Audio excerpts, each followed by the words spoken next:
바로 몇 해 전, 바로 옆 동네인 안암동에는 아주 큰 경사가 났습니다. 고려대 앞에서 30년째 하숙집을 운영하고 있는 최모 씨가 청룡봉사상이라는 아주 큰 상을 수상했습니다. 그 최모 씨는 형편이 어려운 학생들을 위해서 꾸준히 기부하였고 그 소식이 알려지면서 상을 수상하게 되었습니다. 본인이 처음에 서울에 상경하였을 때 힘들게 시장에서 라면을 팔고 낚시터에서 밥을 팔던 기억을 하면서 형편이 어려운 이들을 위해 꾸준히 봉사와 기부를 했습니다. 사람들은 세상에 봉사를 많이 하고 자신을 희생하면서까지 남을 돕는 일을 보면 이런 말을 하곤 합니다. 저런 사람이 천국에 가야 하고 하늘이 있다면 저런 사람을 도와야 해. 하지만 우리는 알고 있습니다.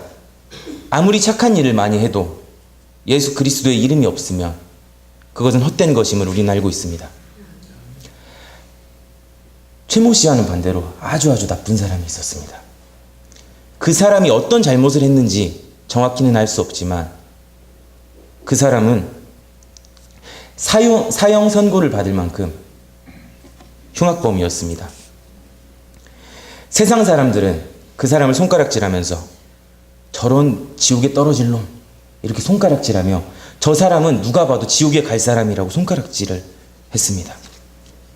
이 사람은 누가 봐도 지옥불에 떨어져 마땅합니다. 그런데 이 사람은 하나님의 곁에 갔습니다. 왜냐하면 이 사람은 예수 그리스도를 구주로 영접했기 때문입니다. 이 사람은 바로 예수님이 십자가에 못 박혀 죽으실 때 옆에 있던 죄인입니다. 우리는 하나님의 은혜로 하나님의 백성이 됩니다. 하나님의 백성이 되기 위해서 나는 그 무엇도 할 수 없습니다. 오늘 말씀을 통해서 하나님은 모든 것이 하나님의 은혜임을 우리에게 말씀하십니다. 오늘 본문인 갈라디아서는 바울이 갈라디아 지방의 그리스도인들에게 쓴 편지입니다. 갈라디아 지방은 이곳 도봉동과 같이 조그마한 한 동네를 이야기하는 것이 아니라 지금의 서울과 같은 큰 동네 전체를, 마을을 품는 큰 지방 전체를 이루는 곳입니다. 이 지역은 사도 바울이 1차 선교 여행 때 복음을 전한 지역입니다. 복음을 전할 당시에 바울은 갈라디아에 있던 유대인들로부터 많은 박해를 받았습니다. 비시디아 안디옥에서는 유대인들에게 쫓겨 더 이상 복음을 전하지 못하고 이고니온으로 사역지를 옮겨야 했고 그곳에서도 유대인들의 박해를 피해 급히 루스드라로 도망쳐야 했습니다. 루스드라에서는 안디옥과 이고니온에서 쫓아온 유대인들에 의해 돌에 맞아 성 밖에 버려지기까지 하였습니다. 이만큼 갈라디아 지방은 유대인들의 영향력이 강했고 이 지방의 교회들 역시 개종한 유대인들의 입김이 아주 강력했습니다. 예수님을 믿기는 하지만 갈라디아의 그리스도인들은 유대교를 믿던 때의 버릇을 고치지 못하고 그리스도를 믿어도 할례를 받고 율법을 지키지 않으면 구원을 받지 못한다고 말하였습니다. 하나님께서는 이런 갈라디아 교회의 모습을 보시고 바울을 통하여 그곳에 말씀하셨습니다. 갈라디아 교회에게 할례나 율법, 우리의 행위로 구원받을 수 없고 오직 하나님의 은혜로만 구원에 이를 수 있다는 것을 말씀하셨습니다. 오늘 본문 말씀은 오직 하나님의 은혜임을 말하는 핵심 메시지가 가장 강력하게 담겨 있는 부분입니다. 오늘의 말씀은 크게 두 부분으로 나누어 볼 수 있습니다. 첫 번째는 11절부터 14절까지입니다. 여기에는 게바가 등장합니다. 게바는 베드로입니다. 바울은 베드로를 책망합니다. 베드로는 이방인들과 식사를 하고 있었습니다. 식사를 하던 중에 야고보가 보낸 유대인들이 오는 것을 보고 그 자리를 피했습니다. 혹시나 이방인과 어울리는 자신을 보면 유대인들이 베드로를 나무랄까봐 무서웠기 때문입니다. 바나바까지도 그런 위선을 했고 바울은 그런 위선적인 모습을 보고 베드로를 책망했습니다. 바울은 베드로를 책망했던 그 이야기를 갈라디아 지방에 편지했습니다. 이 부분이 첫 번째 부분입니다. 두 번째 부분은 15절부터 21절까지입니다. 이 부분은 복음의 핵심 메시지, 모든 것이 하나님의 은혜임을 설명하는 부분입니다. 바울은 여기서 뿌리 깊은 유대 사상을 보여줍니다.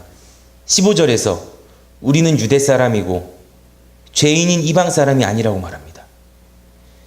15절까지만 보면 베드로와의 이야기에서 바울의 행동이 이해가 됩니다. 흠없는 유대인이 죄인인 이방인과 어울리는 것을 부끄러워하는 것은 당연하기 때문입니다. 하지만 16절로 유대인이든 이방인이든 모든 것이 하나님의 은혜임을 역설합니다. 율법과 행위로 우리가 의롭게 되는 것이 아니라 오직 하나님의 은혜로, 예수 그리스도의 십자가로, 그를 믿음으로 우리가 의롭게 된다는 복음의 핵심 메시지를 이야기합니다. 하나님이 우리에게 주신 본문 말씀, 우리의 언어로 다시 한번 경청해 보겠습니다. 그런데 게바가 안디옥에 왔을 때 잘못한 일이 있어서 나는 얼굴을 마주보고 그를 나무랐습니다. 그것은 게바가 야고보가 보낸 사람들이 오기 전에는 이방 사람들과 함께 먹다가 그들이 오자 할례 받은 사람들을 두려워하여 그 자리를 떠나 물러난 일입니다. 나머지 유대 사람들도 그와 함께 위선을 하였고 마침내는 바나바까지도 그들의 위선에 끌려갔습니다. 나는 그들이 복음의 진리를 따라 똑바로 걷지 않는 것을 보고 모든 사람 앞에서 게바에게 이렇게 말했습니다. 당신은 유대 사람인데도 유대 사람처럼 살지 않고 이방 사람처럼 살면서 어찌하여 이방 사람더러 유대 사람이 되라고 강요합니까? 우리는 본래 유대 사람이요 죄인인 이방 사람이 아닙니다. 하지만 사람이 율법을 지키는 행위로 의롭게 되는 것이 아니라 예수 그리스도를 믿음으로 되는 것임을 알고 우리도 그리스도 예수를 믿은 것입니다. 그것은 우리가 율법을 지키는 행위로가 아니라 그리스도를 믿는 믿음으로 의롭게 하여 주심을 받고자 하는 것이었습니다. 율법을 지키는 행위로는 아무도 의롭게 될 수 없기 때문입니다. 우리가 그리스도 안에서 의롭게 하여 주심을 구하다가 우리가 죄인으로 드러난다면 그리스도는 우리로 하여금 죄를 짓게 하시는 분이라는 말입니까? 그럴 수는 없습니다. 내가 헐어버린 것을 다시 세우면 나는 그 스스로를 범법자로 만드는 것입니다. 나는 율법 앞에서는 이미 율법으로 말미암아 죽었습니다. 그것은 내가 하나님 앞에서 살려고 하는 것입니다. 내가 그리스도와 함께 십자가에 못 박혔습니다. 이제 사는 것은 내가 아닙니다. 그리스도께서 내 안에서 사시는 것입니다. 내가 지금 육신 안에서 사는 것을 나를 사랑하셔서 나를 대신하여 자기 몸을 내주신 하나님의 아들, 그를 믿는 믿음 안에서 사는 것입니다. 나는 하나님의 은혜를 헛되게 하지 않습니다. 의롭게 하여 주심이 율법으로 되는 것이라면 그리스도께서는 헛되이 죽으신 것이 됩니다. 지금 이곳 우리에게도 갈라디아 지방의 그리스도인들과 같은 착각에 빠지곤 합니다. 나의 선한 행동으로 내가 이 행동을 하지 않으면 구원을 받지 못할 것, 그런 착각에 빠지고 생각을 할 때가 있습니다. 오늘 본문 말씀은 베드로를 책망하는 모습 속에서 우리가 오직 하나님의 은혜로 바로 설 수 있음을 보여줍니다. 하나님은 오직 하나님의 은혜임을, 그 아들 예수 그리스도의 십자가만으로 우리가 구원의 섭리를 맛볼 수 있음을 우리에게 말씀해 주십니다. 하나님의 사랑하는 자녀인 여러분이 하나님과 가까워하시기를 원하시고 그의 모든 풍파를 막을 수 있는 요새로 우리가 들어오기를 기다리고 계십니다. 그렇다면 우리는 우리를 사랑하시는 우리의 피난처이신 하나님께 어떻게 가까이 할 수 있을까요? 돈으로일까요? 아닙니다. 아무리 많은 돈을 가지고 있어도 값비싼 강남에 높은 빌딩을 아무리 많이 갖고 있어도 무조건 하나님과 가까워질 수 있는 것은 아닙니다. 이 세상 모든 것이 하나님 것인데 하나님께서 뭐가 아쉬워서 그깟 돈에 그 하나님 앞에서 우리가 돈 자랑을 하는 것일까요? 그러면 우리의 명예로 하나님과 가까워질 수 있을까요? 그것도 아닙니다. 우리가 대통령이고 국회의원이고 아무리 세상에서 큰 명예를 가졌을지라도 무조건 하나님과 그 명예로 친해질 수 있는 것은 아닙니다. 이 세상의 모든 명예는, 모든 것은 하나님의 손바닥 안에 있는데 그걸 우쭐대면서 우리가 하나님 앞에 명함이라도 내밀 수 있을까요? 우리가 하나님의 요새로, 하나님의 곁으로 갈 수 있는 방법은 단 한 가지입니다. 오직 하나님의 은혜입니다. 우리를 사랑하셔서 그 아들 예수 그리스도까지 십자가에 내어주신 그 사랑, 오직 그것뿐입니다. 그것을 알고 그것을 믿음만이 우리를 하나님의 곁으로 인도합니다. 우리는 핵심, 복음을 알아야 합니다. 복음 이외의 것은, 모든 것이 부수적인 것을 알아야 합니다. 오직 하나님의 은혜의 복음을 우리는 알아야 합니다. 그렇다면 우리는 오직 은혜, 오직 믿음, 그 핵심인 복음을 어떻게 기억할 수 있을까요? 어떻게 하나님 앞에 모든 것이 하나님의 은혜임을 고백하며 나아갈 수 있을까요? 첫째로 하나님께서는 율법에 매이지 말라고 우리에게 말씀하십니다. 여기 하나님께서 우리에게 주시는 말씀이 있습니다. 16절 말씀입니다. 사람이 의롭게 되는 것은 율법의 행위로 말미암음이 아니요 오직 예수 그리스도를 믿음으로 말미암는 줄 알므로 우리도 그리스도 예수를 믿나니 이는 우리가 율법의 행위로서가 아니고 그리스도를 믿음으로써 의롭다함을 얻으려 함이라. 율법의 행위로서는 의롭다함을 얻을 육체가 없느니라. 이 말씀에서 하나님께서는 우리에게 우리가 의롭게 되는 것은 율법의 행위로 되는 것이 아니라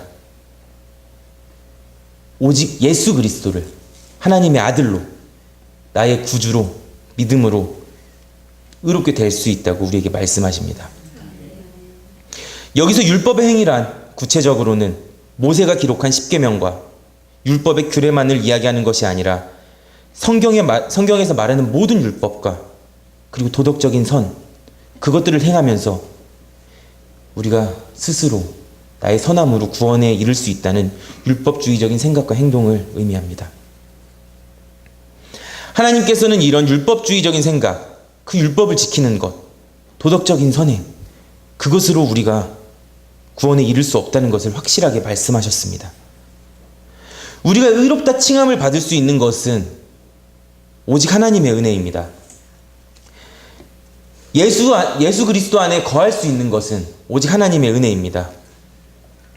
그 은혜로 예수 그리스도를 알고 영접해야 합니다. 우리의 선한 행동, 이 세상에서의 선한 행동은 우리를 구원에 이르게 해주는 것이 아니라 우리가 하나님을 너무 사랑함으로, 예수님을 너무 사랑함으로 그분의 향기를 전하기 위해서 부수적으로 나오는 것입니다. 하나님의 은혜를 체험한 사람은 하나님이 기뻐하시는 삶을 살아가고자 합니다. 율법에 매여서 사는 삶이 아니라 하나님의 은혜로 하나님의 사람이 되어 기쁨으로 율법을 지키는 삶이 되어야 합니다. 어느 마을에 한 가정만 빼고 모든 가정의 젊은 남자들이 아내를 학대하고 바람을 피우고 있었습니다. 그래서 그 마을 촌장과 노인들은 모여서 법을 만들었습니다. 아내 외에 다른 여자를 만나는 자는 마을 법에 의해 처벌할 것이고 벌을 주기로 법을 만들었습니다. 그 법이 제정된 뒤로 바람을 피우는 남자는 줄어들었지만 여전히 남자들은 아내를 사랑하지 않았고 바람 못 피우는 것을 도박을 하고 나쁜 짓을 함으로 메꾸었다고 합니다. 하지만 오직 한 가정의 남자는 아내를 진심으로 사랑하고 그녀에게 헌신적이었습니다.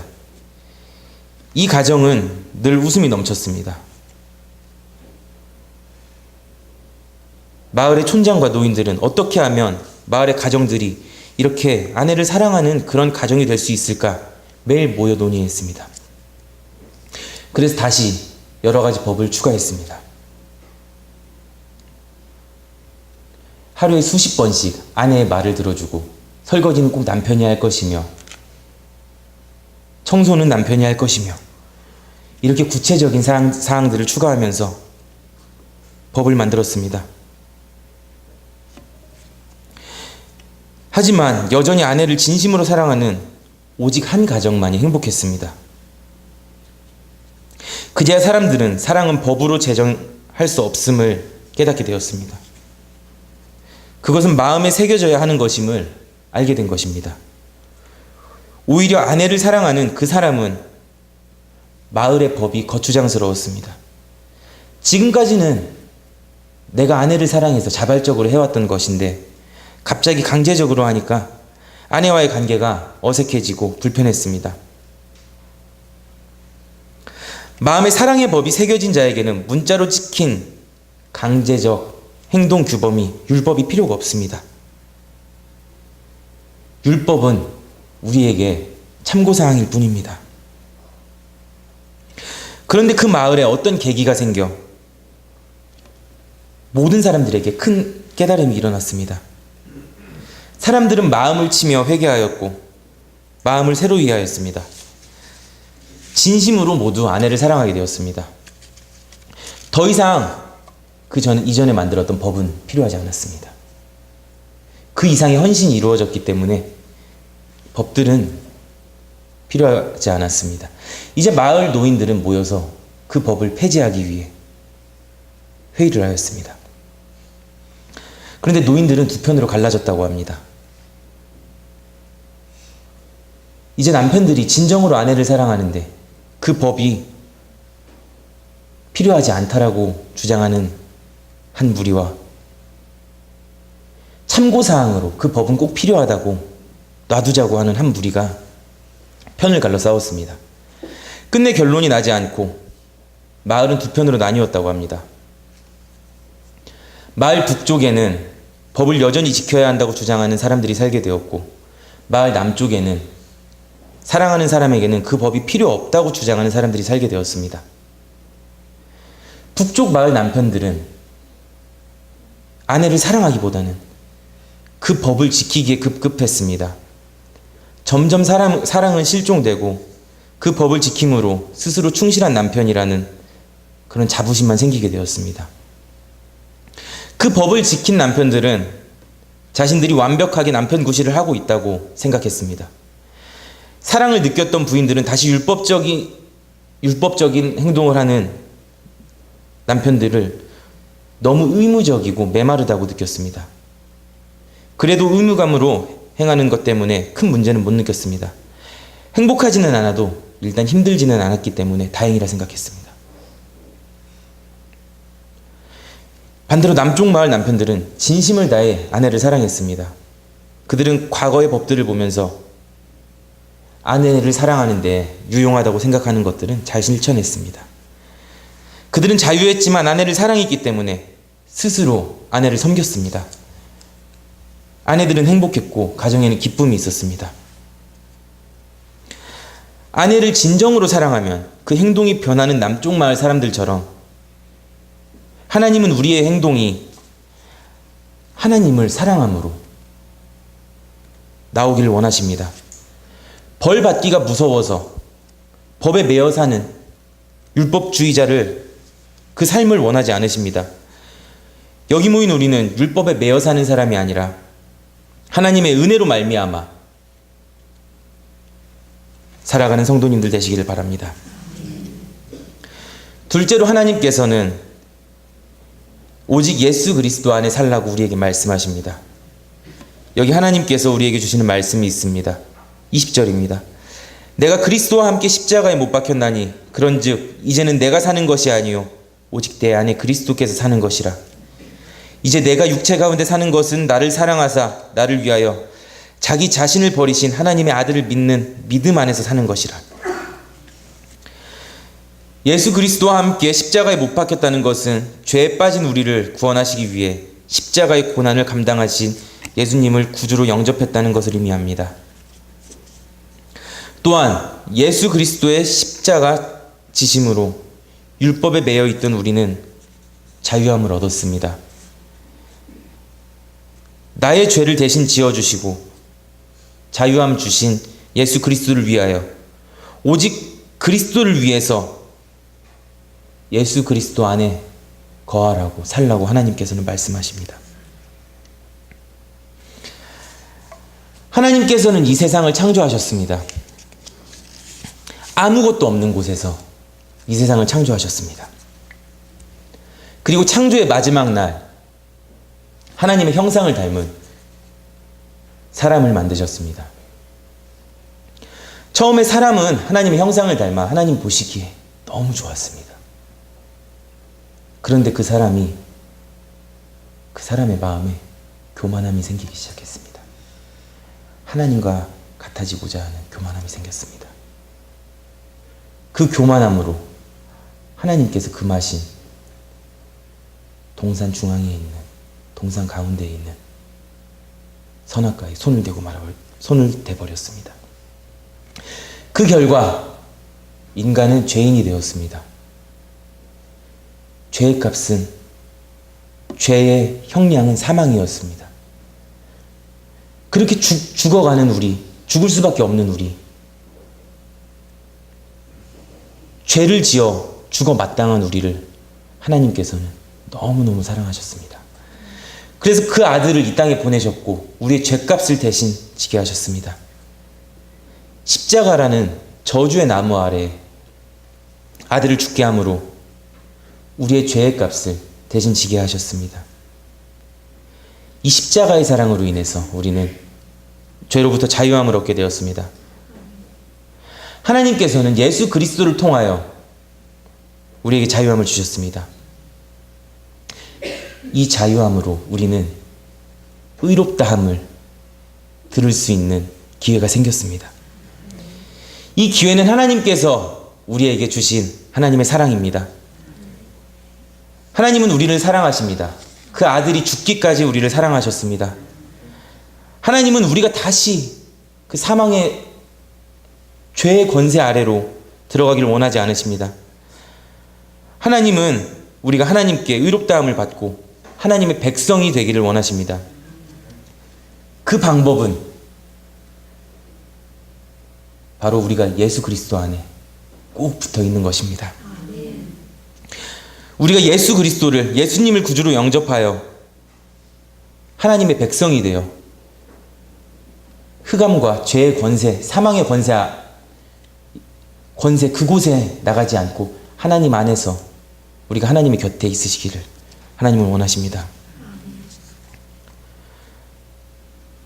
아버지의 사랑을 우리는 예수님을 믿기만 함으로 우리의 것으로 만들 수 있습니다. 언제나 예수님 안에 거하셔서 억만금을 주고도 살 수 없는 하나님의 사랑을 공짜로 얻는 성도님들 되시기를 원합니다. 마지막으로 하나님께서는 우리가 믿기만 하면 우리에게 의롭다함을 주시겠다고 말씀하셨습니다. 여기 하나님 우리에게 주시는 말씀이 있습니다. 21절 말씀입니다. 내가 하나님의 은혜를 패하지 아니하노니 만일 의롭게 되는 것이 율법으로 말미암으면 그리스도께서 헛되이 죽으셨느니라. 의롭게 된다는 것은 우리가 하나님의 곁에 나아갈 수 있는 조건입니다. 21절 말씀을 통하여서 하나님께서는 오직 믿음만이 우리로 의로워질 수 있는 방법임을 우리에게 말씀해 주십니다. 만일 우리가 의롭게 되는 것이 우리의 행동으로, 율법으로 되는 것이라면 예수님께서 죽으신 것이 헛된 죽음이라고 말씀하십니다. 이는 사람이 율법을 지켜서 의롭게 될 수 있다면 예수님의 십자가 사역을 무시하고 그 죽음을 그냥 죄인이 죽은 것으로 우리가 치부하는 것이라고 말씀하시는 것입니다. 우리는 율법을 모두 다 지킬 수 없습니다. 그 누구 한 명이라도 율법을, 성경에 나와 있는 모든 율법을 다 지킬 수는 없습니다. 타락한 존재이기 때문에 율법을 지키지 못함은 물론이고 지킨다 하여도 우리는 의로워질 수 없습니다. 오직 흠없는 어린 양 예수 그리스도의 피로만, 십자가만으로 우리의 죄는 깨끗하게 씻어질 수 있습니다.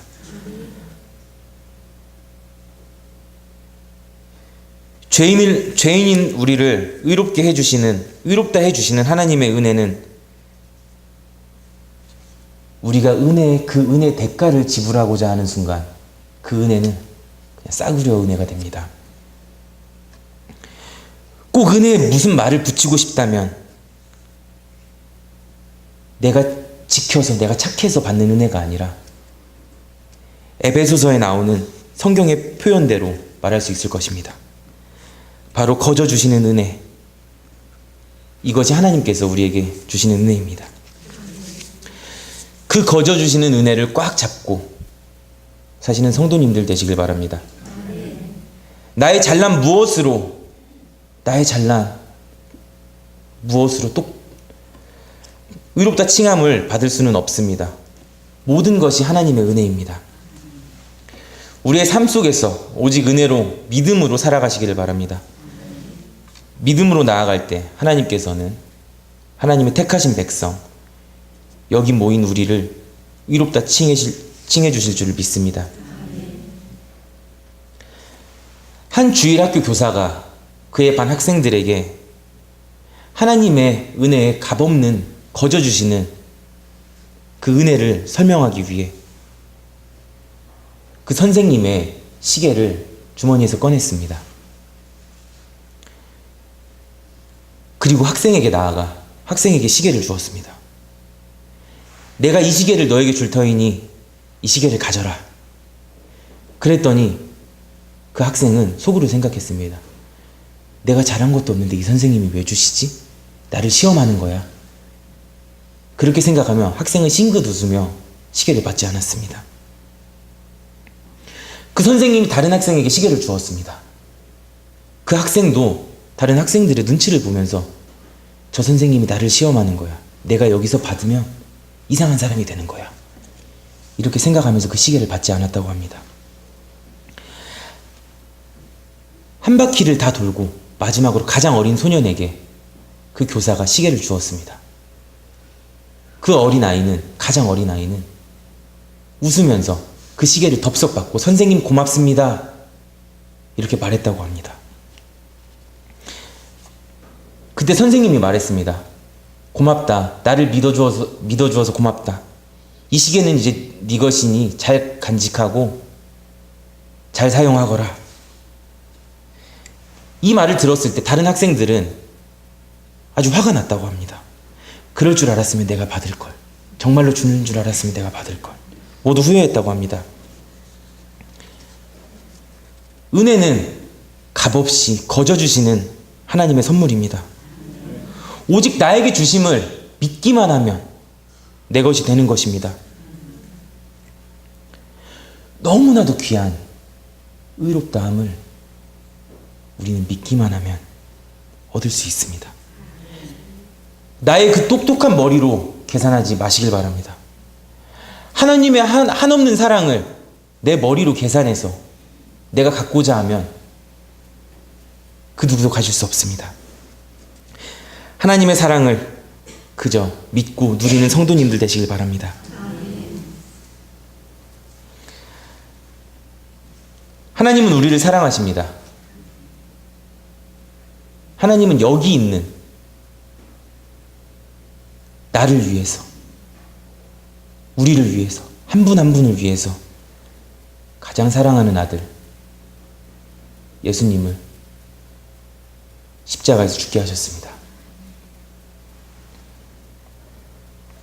우리가 지금 이곳에 나와 예배 드릴 수 있는 것은, 하나님의 자녀가 된 것은 내가 잘나거나 내가 착하거나 내가 똑똑해서가 아니라 그저 하나님의 은혜입니다. 율법에 매이지 않는 우리가 됩시다. 하나님의 은혜로 말미암아 살아가는 성도님들 되시길 바랍니다. 예수 그리스도 안에 거하는 우리가 됩시다. 예수님 안에서 무엇으로도 바꿀 수 없는 아버지의 사랑을 갖는 성도님들 되시길 바랍니다. 믿음으로 의롭다 칭함을 받는 우리가 됩시다. 믿음으로 우리는 의롭다함을 입을 수 있게 되었습니다. 오직 믿음으로 나아가 죄로 물든 영혼이 의롭다 칭함 받는 성도님들 되시길 바랍니다. 모든 하나님의 은혜입니다. 하나님의 은혜입니다. 기도하시겠습니다.